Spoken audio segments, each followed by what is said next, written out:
E falar para vocês assim, quem quiser participar hoje, o tema, eu vou até tentar aqui colocar o tema aqui local, vamos ver se eu consigo aqui, local da incidência, local da incidência do ISS. Esse tema que é um tema tranquilo, né? É um tema tranquilo, um tema assim sossegado, né? Um Quase tema não assim que não tem tem. problema, ninguém tem dúvida, é uma coisa assim bem light, e a gente sabe aí, e até para te falar aqui, Marcelo, provavelmente aí do seu canal também, os seguidores aqui são variados, assim, né? Então, a gente Sim. trata também só de tributos municipais e de alguma coisa de direito tributário também, né? Mas aí a gente tem aqui contadores, advogados, muitos fiscais, né, de tributos, auditores, né, na área. E o tema de hoje é interessante pelo seguinte, que o local da incidência do ISS é que ele é um tema muito importante, né, muito bacana, tanto para o fisco, né, para quem trabalha no fisco, para fiscalizar, para entender se é devido ou não, né. Para o próprio contribuinte, ele presta o serviço, às vezes ele vai falar assim, para onde eu vou deixar o ISS? Né? E também lá, o contador, né, às vezes o contribuinte vai se recorrer no contador, né, se recorre ao contador ou ao advogado, enfim. Então esse tema é um tema que dá para a gente pegar geral, inclusive quem está estudando para concurso, porque às vezes cai algumas pegadinhas também Isso. bem interessantes a esse tema do local da incidência do ISS. Então, pessoal, eu queria, antes da gente, daqui a pouquinho eu já vou me apresentar aqui. Obrigado, Jorciano. O Jorciano também está sempre nas lives aí. Vou pedir para vocês compartilharem, porque esse tema aqui, pessoal, é um tema muito importante aí no ISS, né? Se não o mais importante, né? Que é saber para onde que o tributo é devido. Né? Então, compartilhem aqui, fiquem apertando no coraçãozinho aí, que o Instagram dele vai fazendo a entrega para mais pessoas. Né? Um outro recado é, se você tiver dúvida, para ficar mais fácil depois para a gente tentar responder, para quem está no celular, tá? Para quem está no celular, no canto direito embaixo, tem um sinalzinho de interrogação. Então você pode escrever a sua dúvida ali. Tá? E a gente vai tentar aqui, não sei se vai dar certo, não vou prometer, né? Porque o Instagram está com uma funcionalidade nova, que é poder mais gente participar da live. Então, se alguém quiser fazer uma pergunta por acaso ao vivo aqui para né? A gente vai tentar responder aqui, né, Marcelo? Vamos tentar É isso aqui, aí. né? Quem sabe faz ao vivo, vamos ver se a gente apanhar, vamos apanhar junto, então também. Né? Então vamos ver aí o que. Então vocês podem ficar bem à vontade, tá, pessoal? Dá o coraçãozinho aí, compartilha a live aí, compartilhe bastante, tá? E quem não for seguidor do tributo do município, né? Do Insta ali do Marcelo, então é só você ali em cima também no Instagram, se você tá aí no celular, lá bem em cima, assim, no canto esquerdo, aí você clica lá numa setinha, vai abrir os dois Instas, né? Então você vai lá, você não segue, só clica no seguir o tributo do município, e a mesma coisa que para a Escola de Tributos Municipais. Talvez você que esteja aqui na live seja seguidor apenas do tributo do município, então vai ali e segue aqui o Escola de Tributos Municipais também, que a gente está sempre com conteúdo bem bacana aí. Também alguns cursos e aulas assim nessa área de direito tributário e de tributos municipais, né? E a gente está aqui para fazer um bate-papo assim, tranquilo, descontraído aqui, tá, pessoal? Não é nada de aula, assim, é mais um bate-papo e a gente colocar algumas coisas práticas, algumas dúvidas, né? Tanto do dia a dia, né? O Marcelo, muito experiente, ele já vai se apresentar aqui, quanto também as dúvidas, às vezes, que chegam no Insta, que chegam no WhatsApp pessoal da gente aqui, perguntando algumas coisas. E esse tema no ISS, eu acho que é um dos temas que geram maior dúvida assim no pessoal. É esse tema, e o tema de retenção também às vezes dá um pouquinho, né, que também está ligado, às vezes está ligado a essa questão do local da incidência. Tá? Então, pessoal, sejam todos bem-vindos. Agradecer ao Marcelo pela disponibilização do tempo, tá, Marcelo? Desde já agradeço você. E vou passar a bola para ti, para você se apresentar aí para o pessoal, Tá né? bom. Principalmente o pessoal aqui que segue só a Escola de Tributos Municipais, que porventura não te conheça ainda. Meu nome é Marcelo Moita. Eu quero agradecer aí ao Rafael pelo convite aí para participar dessa live aí, passar algumas informações para vocês. Eu comecei a estudar para concurso em 2007. Aí em 2008 teve o concurso aqui para auditor fiscal da Prefeitura Municipal de Santarém. Aí eu já vinha me preparando para a Receita Federal e já estudava as matérias já que eram vinculadas a esse concurso aqui. Aí então, em 2009 saiu o resultado, eu fui aprovado e aí eu fui nomeado em 2011. Aí em 2011 eu comecei a trabalhar como auditor fiscal aqui em Santarém. Em 2017, eu assumi a chefia da divisão de fiscalização tributária, que é a parte que arrecada o ISS. Também fui nomeado membro do Conselho de Contribuintes, que é o órgão de julgamento de segunda instância aqui do município. E estamos aí nessa luta aí. Ah, bacana. Já vai para 10 anos já, então. Já, no dia a dia do tributário, no dia a dia com a tributação municipal, né? E o ISS aí provavelmente seja o principal tributo dentro dos municipais, né? Nível de arrecadação, imagino eu, né? É um tributo muito importante para muitos municípios, né? Acho que a maioria é o tributo que mais traz divisas aí para o município, né? E uma das complexidades, né, Marcelo, que dá é justamente o tema, né, que a gente está tratando hoje, né? O que é que fica para o município, né? O que não fica, né? Qual que é a regra? Quais são as exceções? Tem alguns casos especiais, né? Tem, né? Então a gente vai tentar aqui, na medida do possível, que o tempo der, aqui a gente vai tentar estar falando de algumas... Onde que a lei vai considerar aí por consequência que esse ISS é devido, né? Então essa é a grande dúvida, assim, quando eu tenho... atores, vamos colocar assim, né, que são os clientes de alguém com alguém prestando o serviço. Quando essas pessoas, e mais o serviço ainda são 3, na verdade, né, eu tenho a figura do prestador, a figura do tomador e a figura do serviço. Quando tudo está no mesmo município, pô, tranquilo, show de bola, né? Agora começa a complicar quando uma dessas partes, né, está em um município diferente da outra. Ou ainda, essas 3 partes, cada uma está num município, né? É aí que começa a complicar e a gente precisa entender. A gente tem uma regra geral, que é do CAPT, lá do artigo 3º da Lei 116, que diz que a regra geral, o serviço ele vai ser considerado prestado e é devido no estabelecimento prestador. Ou seja, então é lá onde o prestador tem o estabelecimento dele. Mas aí o negócio... a gente começa a observar que existem algumas dúvidas agora nas exceções, né? Eu vou deixar aberto aqui para ti, para a gente começar a falar alguma coisa de exceção.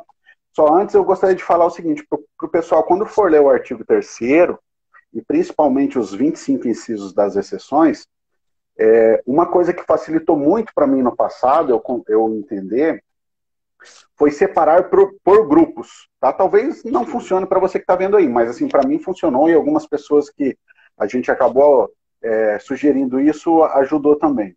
Que quais são os 3 grupos, né, ali das exceções? Eu tenho um grupo onde, tirando a regra que está no caput do artigo 3º, o primeiro grupo, assim, o ISS vai deixar de ser devido lá no estabelecimento prestador, né, no município do estabelecimento prestador, para ser devido no município do estabelecimento ou do domicílio, só que agora do tomador do serviço, né? Então esse é um grupo pequeno, né, que pega lá só nos casos de importação de serviço e do 1705, que é mão de obra.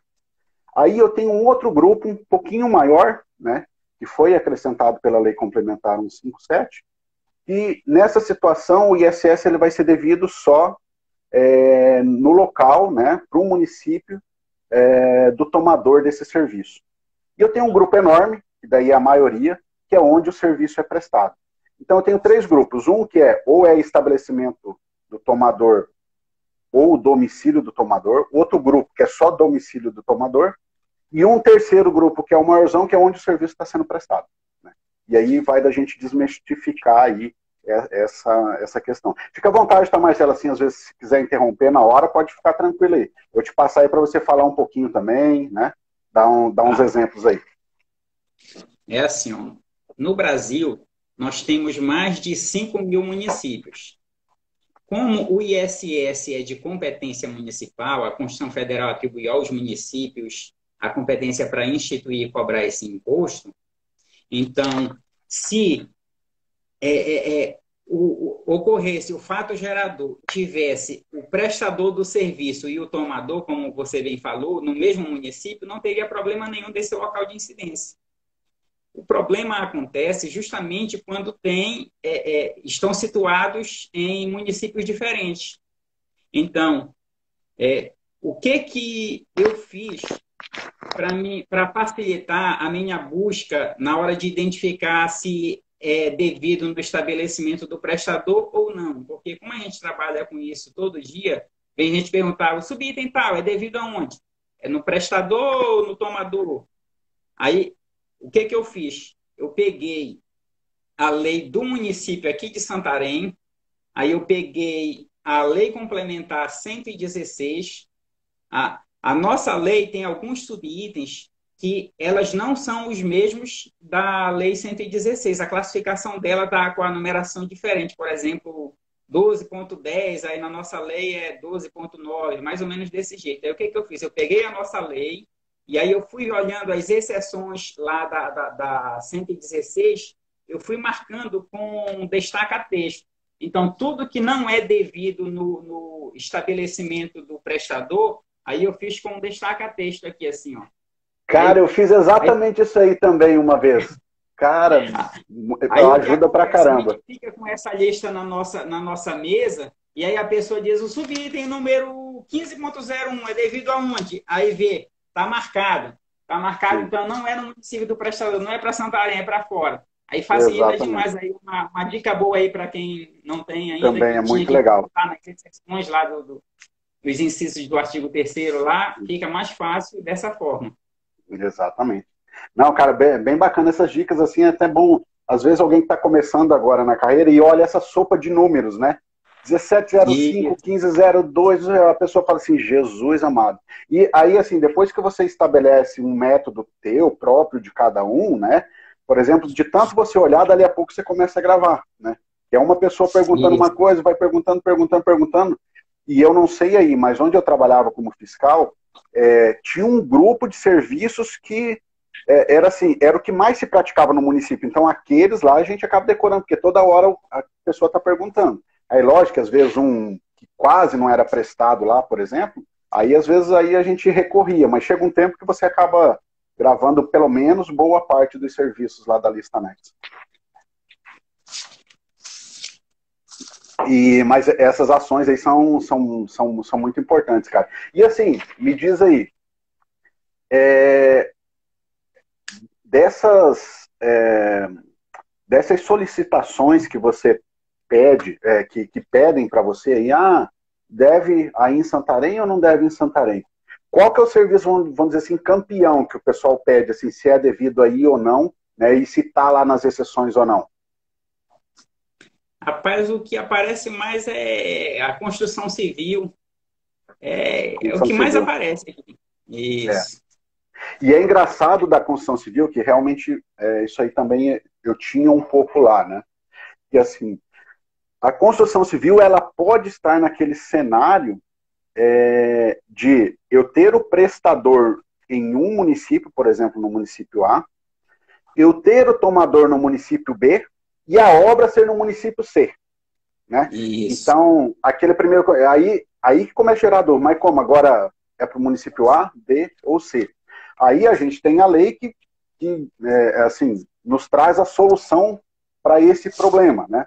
E no caso do 702, ele vai ser devido onde a obra estiver sendo executada, né? Tanto 702 como 705 lá também, que está relacionado à reforma. Então, esses aí também. Agora, o que tem, por exemplo, tem algumas coisas que podem ser polêmicas, né? Que eu vou citar um exemplo aqui agora para a gente debater e até ver como que vocês tratam e entendem isso aí em Santarém ou até mesmo aí na região. A gente tem uma realidade, por exemplo, nós estamos aqui a não sei quantos mil quilômetros de distância, cara. Aqui em Santa Catarina, eu estou em Santa Catarina, você no Pará. O Pará, os municípios são todos de dimensões continentais, praticamente, né? Em termos de território, acho que os municípios de maior território estão todos aí, ou no Amazonas, ou no Amapá, né? no Mato Grosso também, às vezes, tem um outro município enorme, né, de área enorme.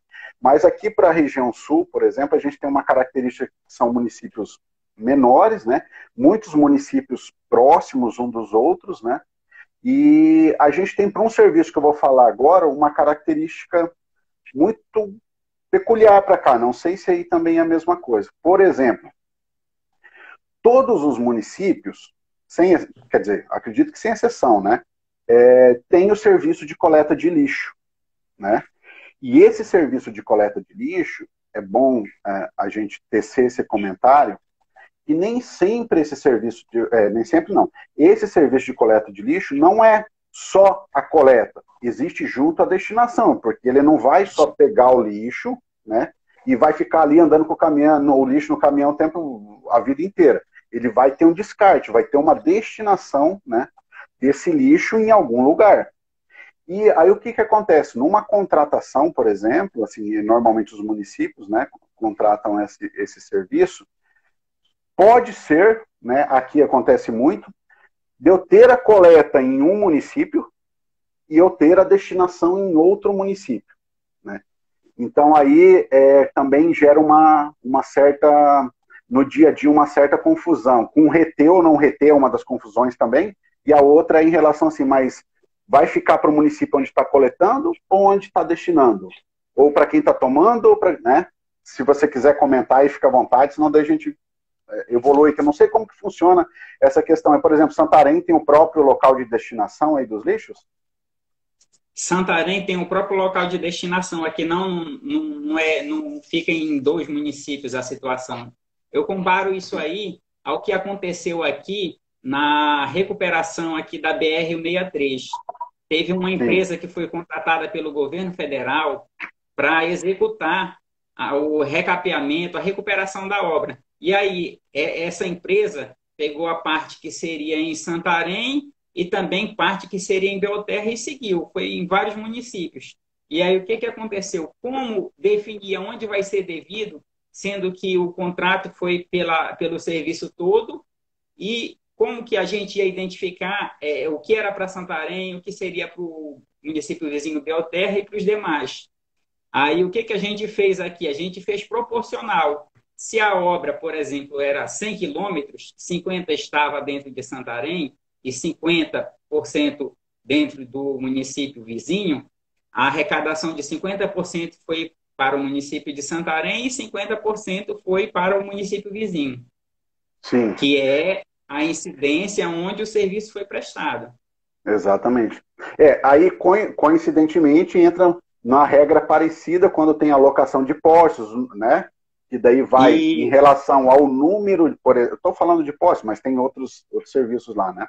Em relação ao número de postos locados em cada município, a questão do pedágio também, né? E daí a gente vê uma proporcionalidade, que é de acordo com a extensão da rodovia. E o engraçado é que daí, nesse caso, né? Não existe na lei, olha só, pessoal, muito importante para quem até está no dia a dia, até para quem está construindo, assim, sei lá, vai fazer uma estrada aí para entender, né? Na lei você não acha escrito que o ISS, no caso da construção civil, que é onde se encaixa o asfalto, por exemplo, o 702, né? Que ele lá vai ser... Não tem um dispositivo da mesma forma que tem o dispositivo do pedágio, falando da proporcionalidade. Mas no dia a dia a gente tem que adaptar às vezes, né? Porque como a construção é no local onde o serviço está sendo prestado, no serviço de Santarém, por exemplo, que o Marcelo falou, deu 50%, né? Ele exemplificou, na verdade, né? Provavelmente não foi exatamente isso, mas assim, 50% da obra estava no município de Santarém. Então, foi executado ali no município de Santarém. E outros 50% em outros, né, em outros municípios, que daí foi devido para outros municípios. É importante só a gente ficar atento assim, ó, nos comandos lá, né? Eu não vou olhar específico. Quando eu estou olhando as exceções, né, do artigo 3º, né, primeira coisa que você vai fazer é o seguinte, é esquecer estabelecimento prestador. Porque as exceções lá do artigo 3º são exceções ao estabelecimento prestador. Então você vai ter que pensar assim, ou é domicílio do tomador, né, domicílio ao estabelecimento, ou é onde o serviço está sendo prestado. né? Então, isso aí é muito importante. Aí eu só vou voltar um pouquinho na questão do lixo, até para exemplificar, que foi até uma dúvida que a gente... É uma característica bem local aqui, né? Estados, talvez, assim, que tenham mais municípios próximos uns dos outros, talvez isso seja bem acentuado também. Porque, assim, o lixo, por exemplo, a coleta, não tem dúvida, a coleta vai lá no município, coleta o lixo. Então, o ISS da coleta do lixo, beleza, fica lá, vamos supor que seja o município A. Coletou o lixo no município A, o ISS referente à coleta de lixo, vai ficar no município A. Agora, se esse lixo não for destinado no município A, não tiver uma destinação ali, né, num lixão, num local que trate, né, que faça a destinação desse lixo, se não for no A, for no município B, aí a parte do faturamento lá, aquela nota de serviço relacionado à destinação do lixo, daí vai ser para esse outro município, né? Então, às vezes o pessoal pensa que é tudo um serviço só, né? Algumas pessoas podem confundir, mas na verdade são serviços diferentes. Um é a coleta e outro serviço é a destinação do lixo. Se você pegar lá, por exemplo, o item que trata, ele vai, inclusive, citar outros serviços que tem lá dentro, né? Desse mesmo item onde fala aí da destinação, né? Quer completar mais alguma coisa, Marcelo? Eu queria falar uma outra situação, além dessas regras aí que a gente acabou de falar, é porque, assim, quando a gente vai constituir uma empresa, a gente tem que escolher as atividades lá pelo CNAE. Lá no CNPJ não tem subitem da lista da Lei 116, lá vem o CNAE, que é a Classificação Nacional de Atividades Econômicas. Então, cada município do Brasil, ele tem que fazer uma vinculação desse CNAE aos subitens da atividade para ocorrer a tributação.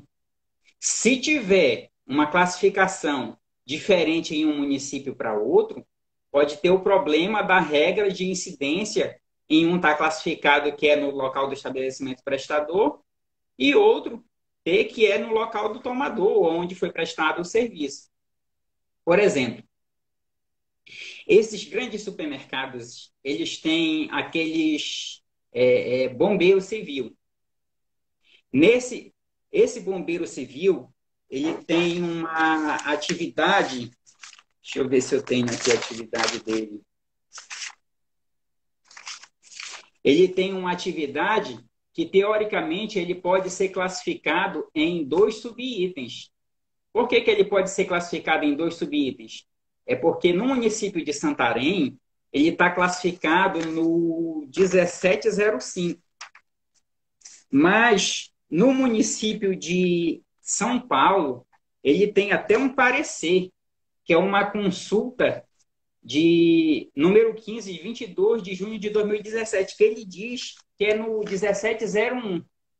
E qual é o problema disso? O 1701 é devido o ISS é devido no município do estabelecimento prestador. E o 1705 é onde o serviço é prestado, no domicílio do tomador. Vamos supor que uma empresa lá de São Paulo, desse de bombeiro civil, desses que ficam nesses grandes supermercados, venha prestar o serviço aqui no município de Santarém. O que ele vai fazer? Na nota fiscal, ele vai colocar o subitem 1701. Quando ele colocar o subitem 1701, esse ISS vai ser devido lá para São Paulo. E para a gente aqui, se a gente não pegar a nota fiscal e ver qual era o serviço, vai passar por isso e a gente não vai arrecadar, e quem vai arrecadar é o município de São Paulo, porque lá no parecer de São Paulo diz que bombeiro civil é classificado no subitem 1701, que é devido no local do prestador de serviço. Aqui em Santarém é ao contrário. É classificado no 1705, que é devido a onde é prestado o serviço. É classificado como tomador de mão de obra, então, no caso aí. Isso, no tomador de mão de obra. Se a empresa é de Santarém e for prestar serviço lá em São Paulo, o município de São Paulo vai acabar arrecadando também. É engraçado que nas duas situações, o único beneficiado seria o município de São Paulo. e Santarém acabaria perdendo. Mas só que seria beneficiado teoricamente. Por quê? Porque isso não é certeza de que essa atividade é classificada no 1701. Se o tomador, o prestador, o tomador entrar na justiça e conseguir comprovar que é mais vinculado à mão de obra do que ao 1701, vai ganhar na justiça, São Paulo vai ter que devolver. Então, o melhor mesmo é fazer essa vinculação da forma mais correta possível. Exatamente. Aí a gente pode pensar assim. Aí a gente pode pensar assim, porra, mas São Paulo não erra, São Paulo acerta tudo, os demais têm que seguir. Não é bem assim. Agora, recentemente, a gente viu que teve a declaração da inconstitucionalidade da lei do CEPOM.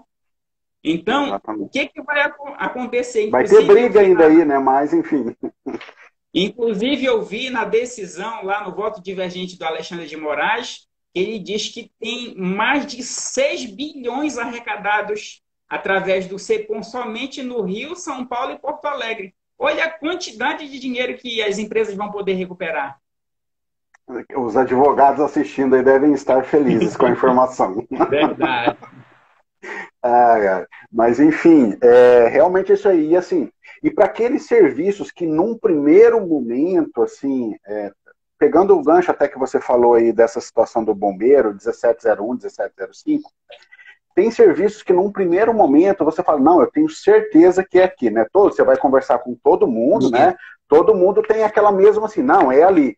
Só que, assim, a hora que você entra no problema, que você entra na questão e vê a essência do que está sendo praticado, talvez ele saia dali e vá para outro lugar. E um dos serviços que acontece isso é assim, normalmente assim, eu não vi tantos casos, mas a gente lê uma coisa ou outra, aconteceu uma vez no município que eu trabalhei, que é assim, na verdade, dificilmente sai do 1705. É mais comum estar em outro e vir para o 1705 do que estar no 1705 e sair para outro. Eu vou dar exemplo que daí fica melhor, né? Aqui para a gente falar.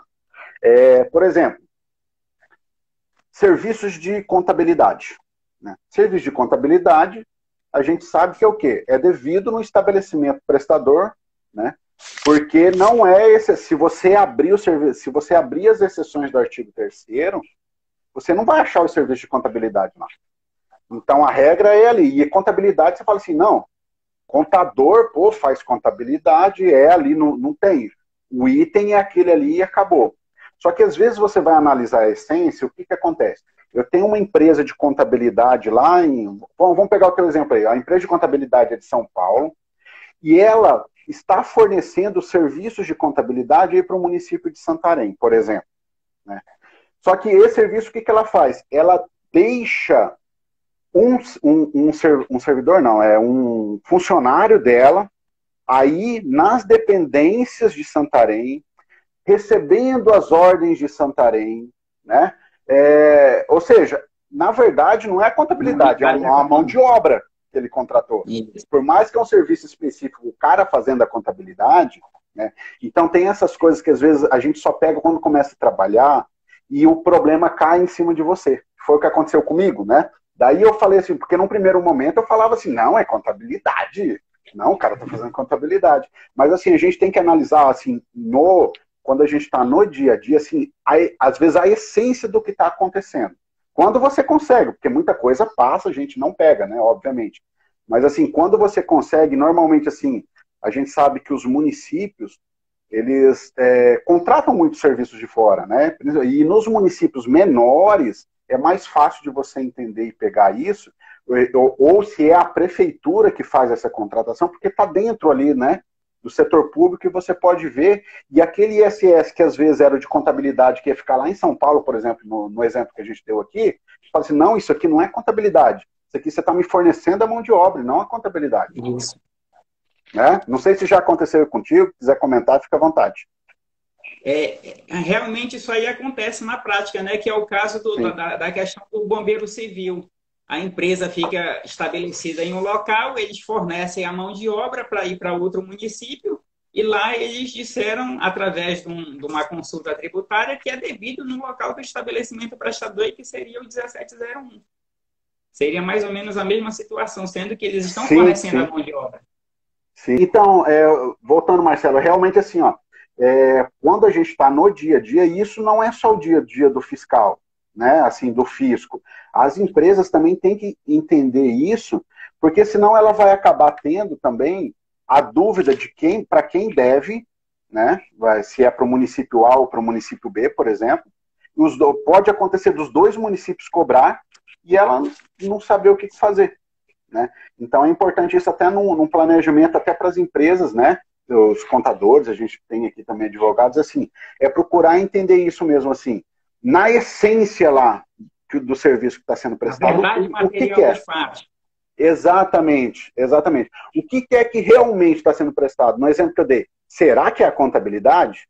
Não, ele está mais com cara de fornecimento de mão de obra que por acaso está sendo prestado em contabilidade. Outro KNAI.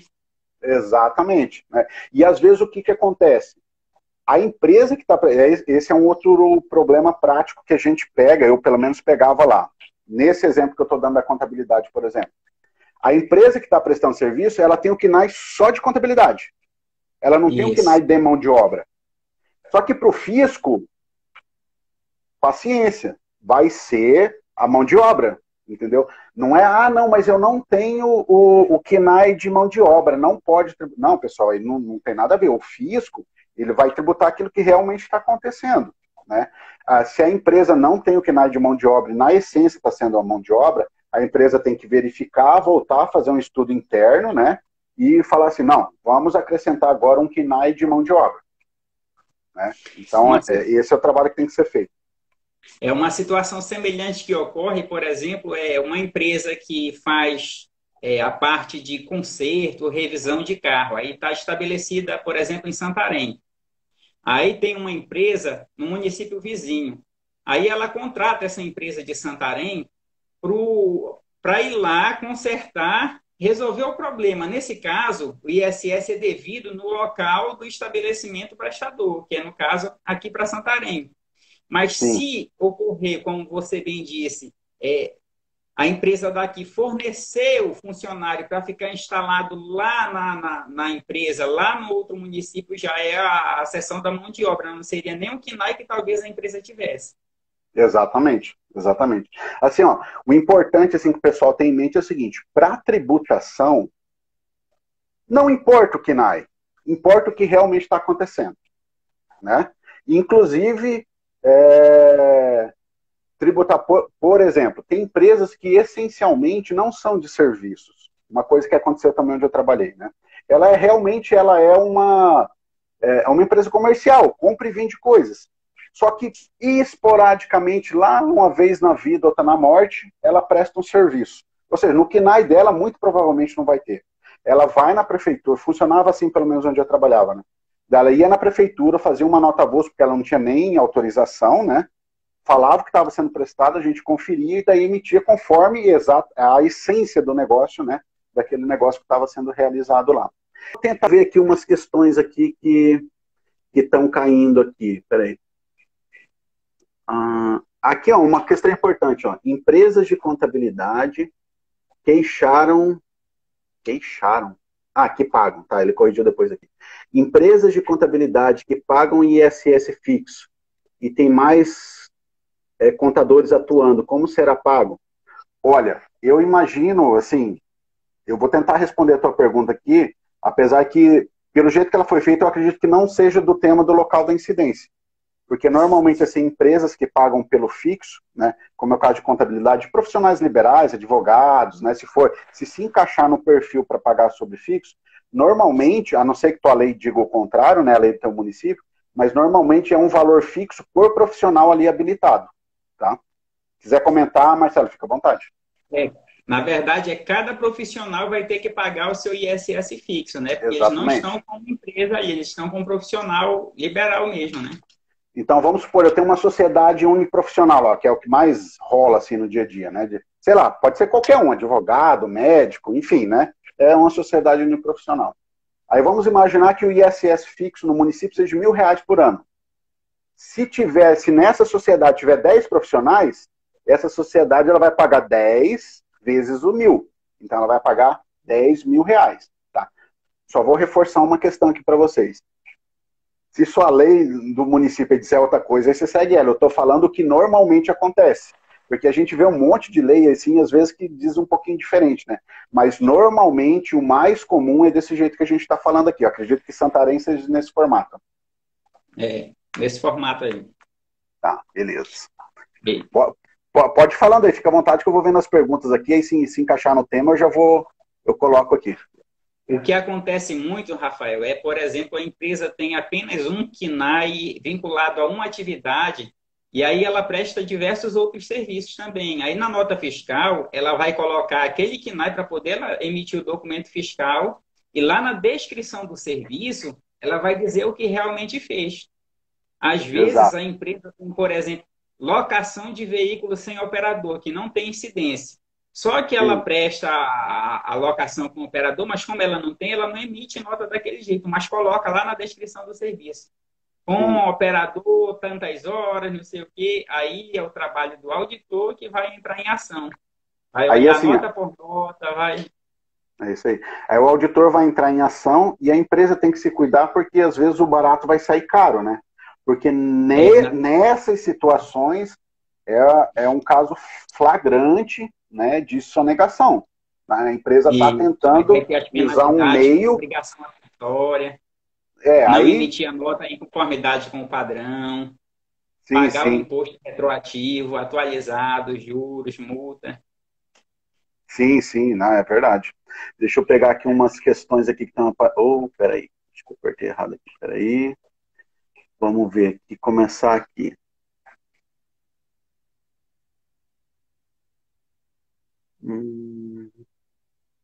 Tá, aqui não, peraí, as empresas médicas... aqui, a Deise falou que as empresas médicas no município dela estão usando muito o 1705 agora. Aí foi mais ou menos aquilo até que a gente comentou aqui, Deise. Vou até colocar aí, não sei se vai aparecer para ti aí a pergunta. Apareceu? Apareceu. Então, aí é aquilo que a gente falou, né? Depende muito da essência, né? Via de regra, se você olhar médico, você vai ver que o médico está lá no 4 ponto alguma coisa, né? Via de regra, mas às vezes a essência é outra. O cara está lá no posto de saúde, presta o serviço, né? Lá para o posto de saúde, por exemplo. Então ele é de outra cidade, vai lá nesse posto de saúde, né? Ele tem que seguir os horários determinados pelo posto, usa tudo lá, ele tá tudo lá. Na verdade, assim, não é o serviço médico, é o fornecimento da mão de obra. Se ficar caracterizado nesse sentido, aí é 1705, né? Agora, se a gente não conseguir essa caracterização, aí 4 ponto alguma coisa, eu não lembro exato do médico qual que é, né? Mas, enfim, tem que observar isso aí, tá Denise? Mas pode ser, realmente pode ser sim. Deixa eu ver aqui mais alguém aqui. Oh, meu Deus, eu tô apanhando aqui para desse negócio aqui hoje. Eles mudaram um pouquinho aqui. Deixa eu ver. Quanto a serviços médicos... aqui também, ó. Uma outra coisa sobre serviços médicos. Quanto a serviços médicos, qual o local de incidência? Se quiser responder, fica à vontade, Marcelo. Não, eu vou falando, aí eu começo a falar e não paro. Nos serviços médicos, o local de incidência é o do domicílio, é o do estabelecimento prestador, que fica na regra geral lá do artigo 3º. O que aconteceu agora foi em relação aos planos de saúde, que veio essa lei complementar 175 de 2020, aí, que fez algumas alterações aí com relação a esse subitem, mas a parte dos serviços médicos mesmo é devido no município do estabelecimento prestador. Importante salientar até que, aproveitando que você tocou no assunto da 175, né? A 175, ela definiu, como, por exemplo, dos planos de saúde que você citou, 422, 423, e também do 509, que é veterinário, 1501, está relacionado ali a administração de cartão de crédito, de fundos, de consórcios, né? E o 1509 relacionados ao leasing, né?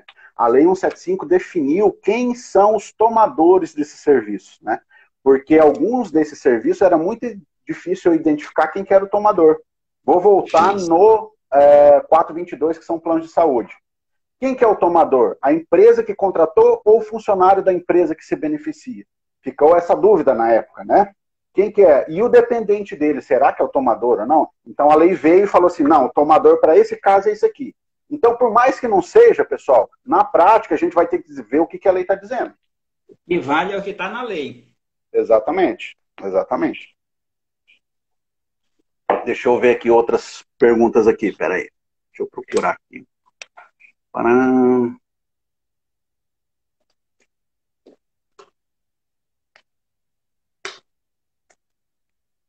Fernando, eu vou colocar aqui, ó. O Fernando colocou assim: vocês poderiam comentar as decisões do STF a respeito do local da incidência do ISS?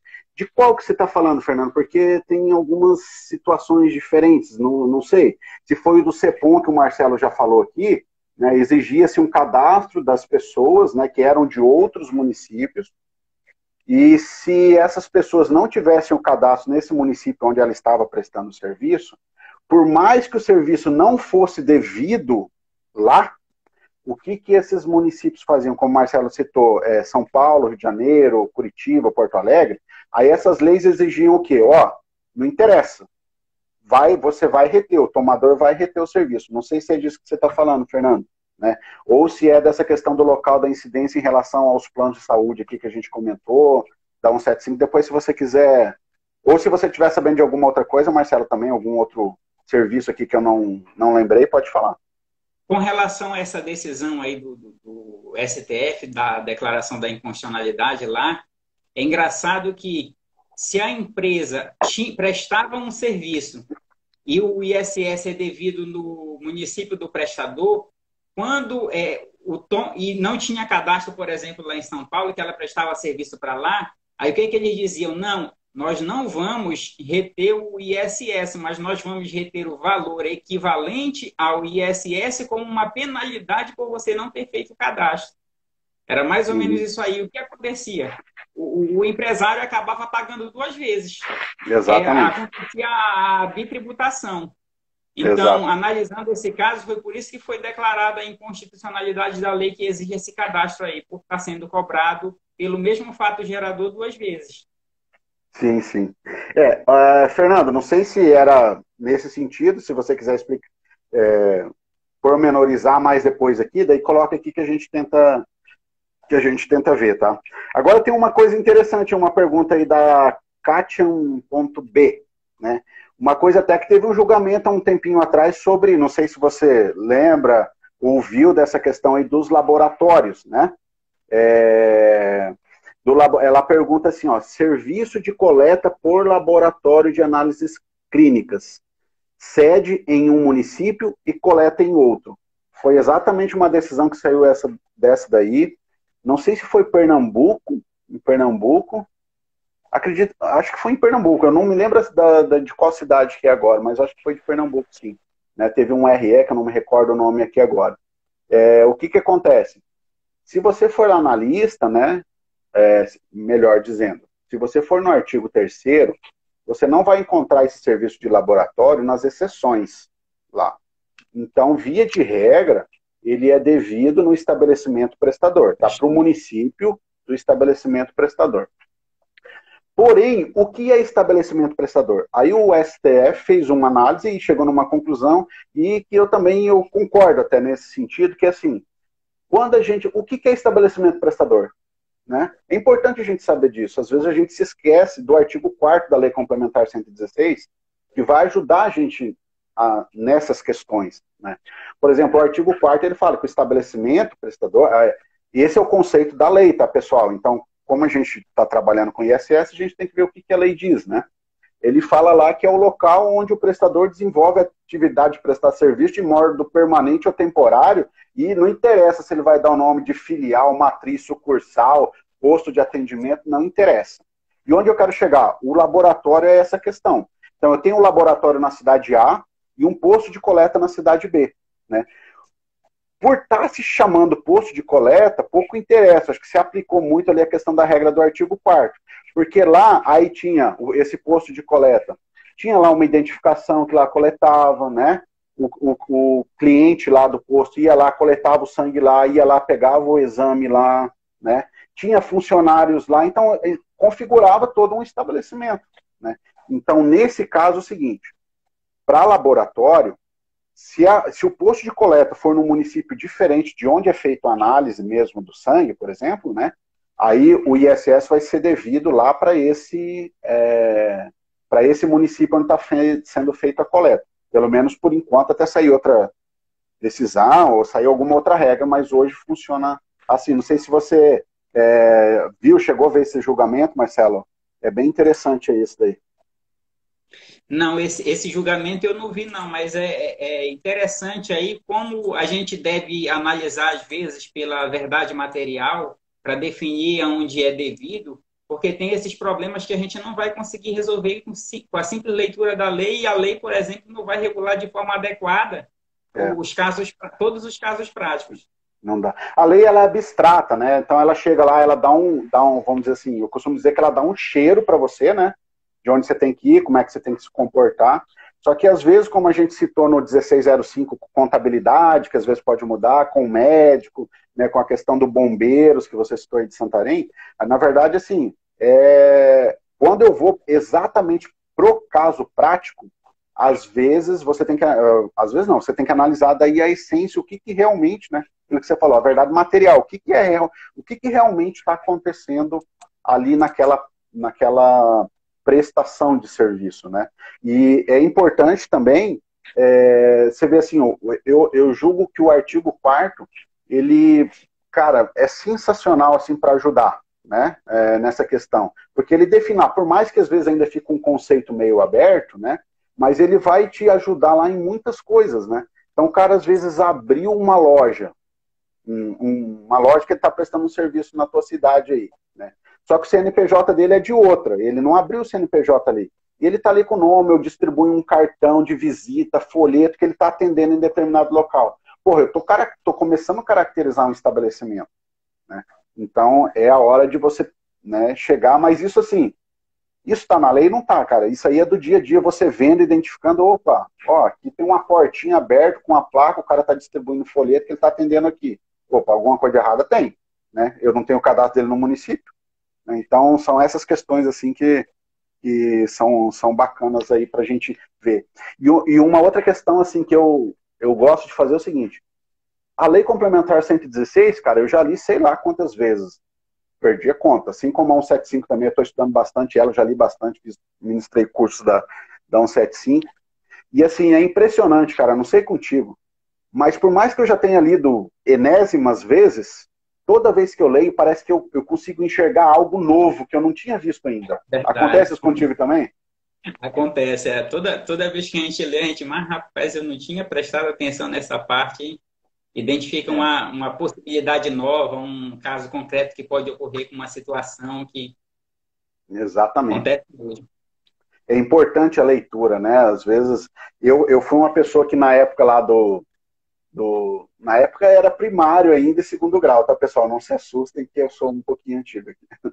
Mas hoje nem tem mais. Hoje eu acho que é fundamental, ensino médio, tudo mudou os nomes aí, né? Gourmetizaram, vamos dizer assim.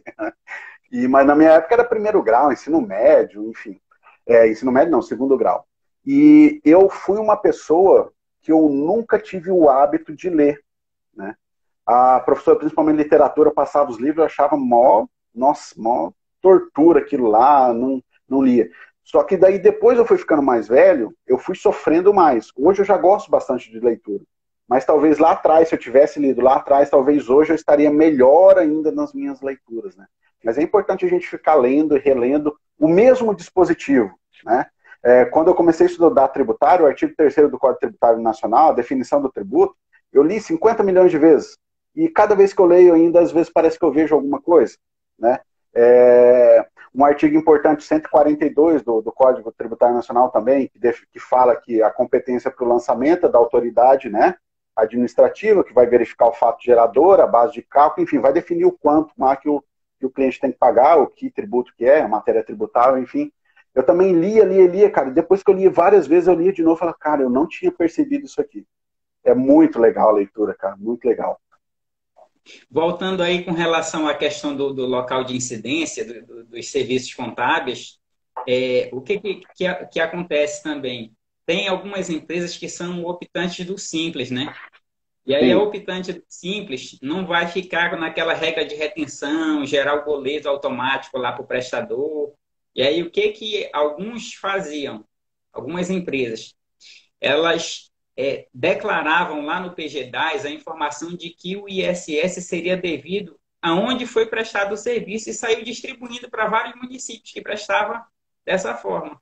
Aí quando a sim. gente chega em cima e lá vai ter que cobrar todo o retroativo. Aí, não, vocês têm que pedir do município lá que foi É, pago errado. Não, você pagou errado, você é. pague aí e vai pedir Por, sua restituição em por cada isso que eu falo município. assim, as empresas que podem ter um departamento específico assim para dar uma olhada, porque assim, a parte tributária, ela precisa ser olhada com cuidado, até porque é muito complexo mesmo, vamos concordar, né? Quantas mil regras não tem aí de tributária? Aí aquelas que não puderem, tem que ir lá, assim, quando contratar um contador, né? Não pode ficar, às vezes, assim, como falando assim, ah, não, mas está muito caro. Cara, mas dá trabalho, a gente precisa pensar, né? Às vezes a gente vê, assim, uma questão assim, o contador vai lá cobrar meio salário, por exemplo, de uma coisa assim, a pessoa tem até algumas notas, vai identificar. Aí, ah, não, mas é caro, não sei o que. Tem gente que faz por R$ 200. Gente, mas assim, quanto mais baixo, menor vai ser a qualidade do serviço. E assim, a chance de você ter problema depois vai ser maior. Né? Com certeza, isso aí a chance disso acontecer é grande. É muito grande a chance de ter problema na frente. Sim, sim, sim. E uma questão interessante ainda em relação ao local de incidência, a gente está quase acabando o nosso tempo aqui, em relação à alíquota, né? Aí tem gente que pode perguntar assim, mas o que a alíquota tem a ver com o local da incidência? Aí, né? Gente, tem tudo a ver. A alíquota, né? Olhando tudo isso que a gente falou agora de regras, tá? Todas essas regras, o José do Patrocínio, não sei se alguém conhece esse professor, ele tem alguns livros aí, ele usa um termo que eu gosto, que é o quê? É uma competência, o município tem sobre o ISS uma competência condicionada. Né? Esse é o termo que ele usa no livro dele, uma competência condicionada. O que seria essa competência condicionada? Ela está relacionada à alíquota. Né? Mas você fala, mas a alíquota com local de incidência, o que tem a ver? Pessoal, a Lei Complementar 157, ela acrescentou na 116 a alíquota mínima de 2%. Né? E tem um dispositivo, tá? Inclusive lá, que é o parágrafo 4º do artigo 3º, tá? Se alguém quiser anotar. Esse parágrafo 4º do artigo 3º, ele vai dizer que caso não seja cumprida, né, as regras lá do 8º A, que é a regra que fala da alíquota mínima de 2%, e logo abaixo a gente tem um parágrafo que fala das desonerações fiscais lá com benefício, redução de base de cálculo, etc., que não pode a alíquota efetiva ficar inferior a 2%, salvo 3 exceções lá de serviço. Né? Esse parágrafo 4º do artigo 3º, ele vai dizer que caso a alíquota do município seja inferior a 2%, e esse prestador esteja prestando um serviço num outro município, né? Exemplo, prestador do município A. O prestador do município A vai prestar o serviço no município B. Esse serviço prestado é devido no estabelecimento prestador. Tá? Presta atenção. O serviço prestado é devido no estabelecimento prestador. Só que o município do prestador utiliza uma alíquota, por exemplo, de 1%. Tá? Aí o prestador vai lá no município B, presta o serviço no município B. Esse serviço, pelo caput do terceiro, é devido no estabelecimento prestador. Só que a alíquota é inferior a 2%. Nesse exemplo, 1%. Aí o que acontece? O município tomador, ele vai passar a ter direito sobre esse ISS de acordo com a alíquota dele. Né?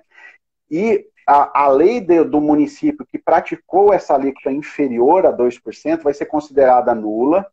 O contribuinte vai ter direito a pedir o ressarcimento, né, desse valor aí.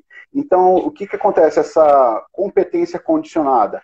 A competência sobre o local do ISS, para onde o ISS vai ser devido, ela é condicionada, a primeira principal condição de todas é a alíquota, né? Que é o que o professor José do Patrocínio trabalha. A alíquota ela tem que ser pelo menos de 2%.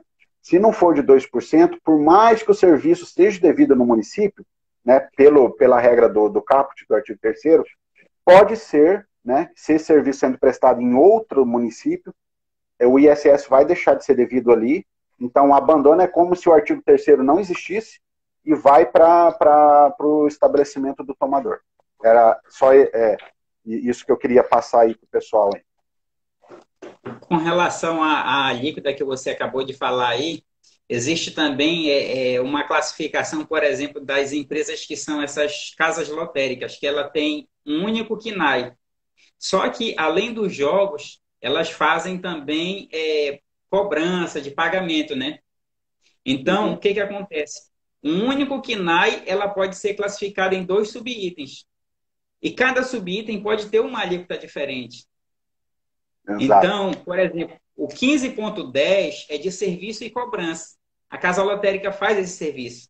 E o 19.01 é produtos de loteria, que poderia um ter alíquota de 5 e outro alíquota de 3, sendo com um único KNAI ter 2 atividades com alíquotas diferentes. Então, exato. Vai... E o que acontece? Muitos auditores não têm nem conhecimento dessa classificação. Fica, por exemplo, a cargo de algum técnico de sistema que faça essa vinculação. E aí acaba gerando alguns problemas também. E mais uma vez, né? A gente batendo naquela tecla, né? Da importância daí da fiscalização. Tem que ser, isso daí a gente só vai conseguir identificar mesmo eu olhando, estudando o caso concreto para ver qual que é a essência do que está sendo feito lá, né? Porque às vezes ele pode se enquadrar assim no que está sendo feito lá realmente, mais em um ou mais num outro serviço também. Né? Então, isso aí pode realmente impactar ali. Deixa eu ver aqui se tem mais alguma coisa aqui. Quer dizer, até tem algumas coisas fora aqui. Deixa eu ver aqui. Deixa eu só dar uma olhada aqui. Tô apanhando do negócio aqui. Eles mudaram aqui um pouquinho. Eu sou meio tosco para tecnologia aqui. Tá, aqui tem uma empresa que... Aqui, eu vou colocar essa aqui da Brunella aqui, ó. Ela coloca assim, ó. Tem uma empresa que prestou serviço de colheita, de colheita florestal para uma empresa de outro município. E eu acho que faltou um pedaço ali, Brunella. Se você quiser complementar depois, vou pular para o outro aqui. Deixa eu ver aqui. O que mais que tem?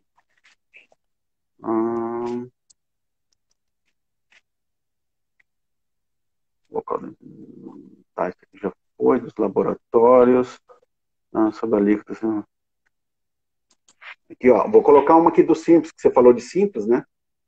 Faltou também um pedaço, mas eu acho que dá para entender. Do Gerenaldo. Sobre a alíquota. A Simples Nacional sempre colocam 2%. Como tratar com empresas fora que você não tem acesso? Bom, primeiro é o seguinte, o Simples Nacional é um regime de tributação diferente. Né? Então, as empresas enquadradas no Simples, você vai utilizar a alíquota do Simples, que é aquela alíquota que normalmente vai vir destacada no corpo da nota. Tá? Então, vai ser aquela alíquota destacada no corpo da nota. O problema é se essa alíquota não vier destacada, que às vezes acontece, é raro, né? Mas às vezes pode acontecer da alíquota não vir destacada. Tá? E como esses serviços normalmente são serviços sujeitos à retenção, o que diz a lei do Simples? Né? Primeira regra, que a alíquota tem que estar destacada na nota fiscal. Se não tiver destacada na nota fiscal, a alíquota vai ser de 5%. Tá? Essa é a regra do Simples Nacional. Se quiser complementar, fica à vontade. É assim, ó. Com relação às empresas do Simples, pelo que eu entendi aí, uma empresa de fora presta serviço para uma empresa no município dele, só que a empresa coloca a alíquota de 2%, só que ele não sabe se seria esses 2%, não seria 3, 4, a maioria coloca 2%. Quando tem o auditor fiscal no município, ele tem a possibilidade de verificar o faturamento das empresas, mesmo estando em outro município, olhar lá o faturamento dos últimos 12 meses e verificar se a alíquota é correta, mas só que ele só vai verificar se é diferente de 2 mesmo se tiver numa fiscalização. Se não tiver Exatamente. fiscalização, o município não tem como pegar essa diferença de alíquota, porque o tomador situado no seu município escriturou com 2 e pagou apenas os 2%. Só em uma fiscalização que vai poder verificar se é maior ou os 2% informados na nota fiscal.